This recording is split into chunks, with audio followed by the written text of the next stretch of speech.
A 1080p short throw projector for how much? Seriously, I don't know how much, that's why I ask you because I didn't read the script. But it should be this much. As you can see, today we're going to be reviewing the Lumos Auro projector that has been kicking up a storm on social media recently to see if it's hashtag cheap buy or is it hashtag chair buy. By the way, it's from a Malaysian company, so it better be good lah. If not, it's gonna be dropping my water face. Air muka ma, like that also don't know. Hiya. Someone you say anak Malaysia. I still remember back in the day when 1080p projectors used to cost a bomb. Oh, I remember also. Don't lie lah you, back then you're probably still swimming in your father's... Oi, editor, why you beat me? I was saying he's still swimming in his father's swimming pool. Swimming pool. What are you thinking? Jangan terpesong. If you're thinking something else, sila bertaubat. Anyways, I was quite surprised that Lumos, whose founders are actually Malaysians, told me that they have a 1080p short throw projector that is priced at only 999 ringgit for the basic bundle, and it comes with a 1-year warranty. What we actually have here is the smart version that comes with the rise stand and is priced at 1,477 ringgit. So is this Lumos Auro the projector of tomorrow? Or is it just so-so? Let's take a look. Low. Wow, that's seriously Bodo. Moving on to the aesthetics.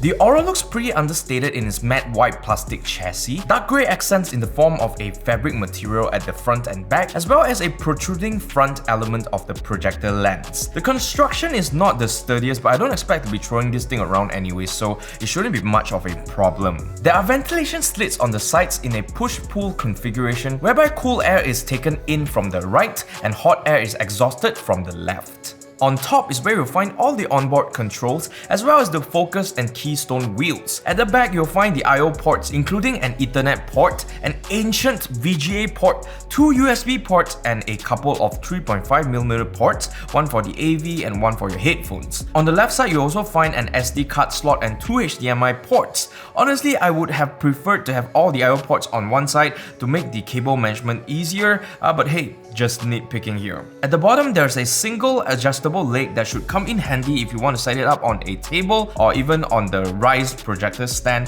that comes bundled with it. In terms of dimensions, it's 313mm wide, 232mm long, and 104mm tall, and it weighs 3 kilograms. You can mount it to the wall or ceiling with standard projector mounts, but they are not included in this package. With a native 1080p resolution, the image looks pretty sharp even when projected to 100 inches.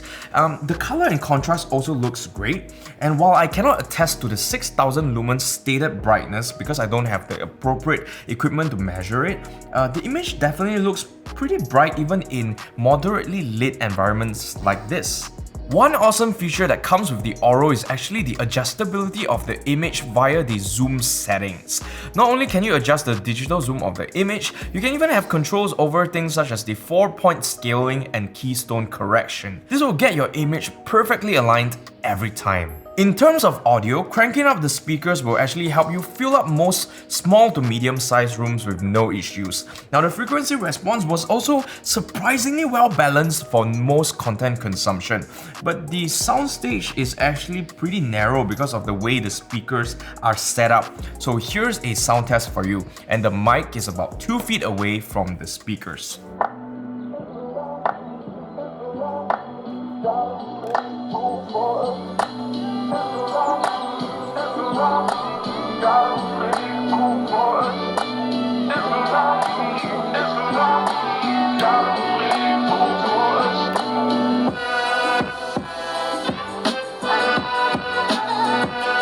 While it's definitely enough for most people, for a more immersive cinematic experience, I suggest that you pair this thing up with some higher-end wireless speakers for a cleaner setup. The money that you save from buying this projector over more expensive 1080p projectors will afford you quite a decent upgrade in terms of your audio setup anyways. The linear focus wheel feels pretty smooth, and I actually prefer something like this with hard stops instead of like focus by wire. But the controls on the device itself, as well as the controller that comes with it, is pretty lackluster. So I suggest that you hook up some wireless peripherals and use it like that, because you're gonna get a much better user experience. Google Play is a very welcomed addition, as well as the built-in YouTube and Netflix apps. You can use the projector as a standalone media device as long as you have Wi-Fi or a LAN connection.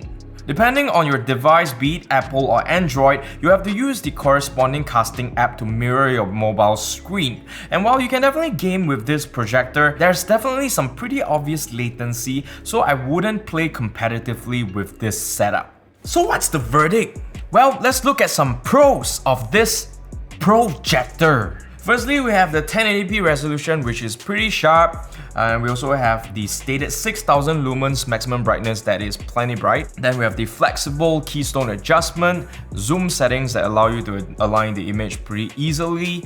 Then we have the great sounding speakers that also go pretty loud. It is also compatible with most devices and has an abundance of I/O ports, including the SD card slot, which is pretty useful to have. Also, the included Google Play Store, which is very good in my book. And also the OS itself is pretty smooth to navigate. And finally, the aesthetics of this device just looks pretty good and should fit in most living spaces. In terms of the meh, there's actually just one. And it's that I think that the throw ratio of 1.35 to 1 is barely short throw, but unless you are in a very tiny room and you need to get quite close to the wall, it should still be fine in most rooms as well as living spaces. Finally, we have the cons, and there's also just one, and it is the fact that the fans of this device is actually pretty loud. Now, you might say that just now when I'm talking, not very loud, what are you talking about, Shane? And that is because I actually put on noise cancelling in post-production, as well as this DIY noise blocker. See, I take out already. You can hear just how much louder this thing is. I actually think that they should let us adjust the brightness so that the fans can only kick in when we go maximum brightness and it's really hot, and when we go for like a dimmer brightness, then they can slow down the fan so we don't need to listen to the choir of vacuum cleaner next to us while we watch our movies. So yeah, just now I said one con, but actually there is two other minor cons, and the first one is actually the fact that the controller needs improvement before I actually use this, and also the fact that you have no brightness and contrast adjustment, which is also tied to the fact that the fans are really loud, because no matter if it's cold, hot, it will just blow maximum air because it doesn't know what's going on.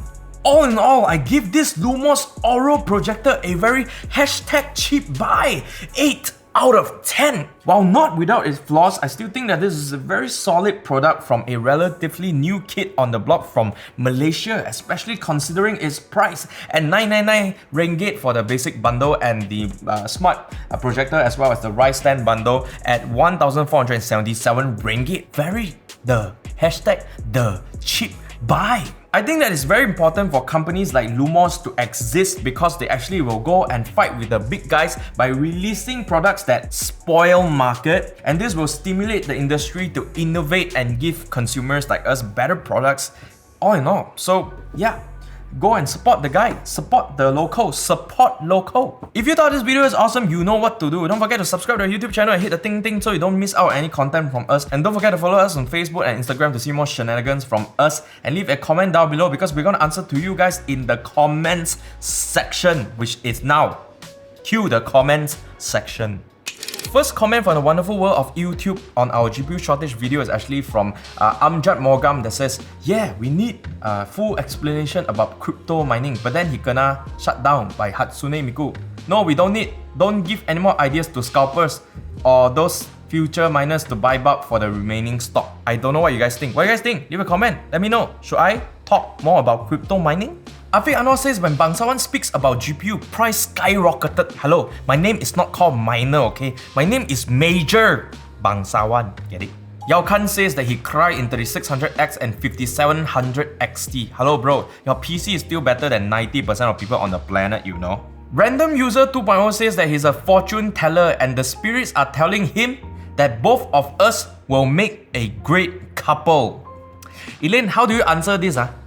Can you CS go away? Can you CS go away? Shamia Zindani says that she loves this video so much that she will be using it in her final project. Good. Means that she's getting educated. Somehow I talked to her a little bit more and she told me she's studying design and anthropology. Wow, very advanced. You guys should stay in school. Guys, moral of the story, guys, stay in school. Then this way, right, Morehouse will actually reply to your comments. Now we go back to the more normal world of the Facebook. Fikri Ai says that he's sorry to say that even if the female speakers are more attractive than me, when it comes to presenting, I am still more attractive. Phew. That means I don't need to open my buttons. But jokes aside, Michelle is still learning and she tried really hard to present this piece of information to you guys, so please give her some support lah. She's still learning ma. Yiheng says that all memory chips prices are also increasing. SSD, RAM also increased already. Yeah man, now expensive until mother also cannot recognize. But the only thing that didn't increase is actually motherboard prices. The irony. So that's all for the comment session today. Leave more comments if you want us to reply to you guys. There's actually too many comments, so I can't read all of them. But I will try to do more comments in the next comment session. Also, we're going to be doing more supporter content, so make sure that you join our supporter program if you are an aspiring content creator and want to learn some tips and tricks from the one and only Bangsawan Limpe. That's all, folks. I'll see you in the next one. Azra, you didn't see me drink, right? Hey, Azra, now bulan puasa, right? So I shouldn't make you tergoda, right? Did you feel tergoda?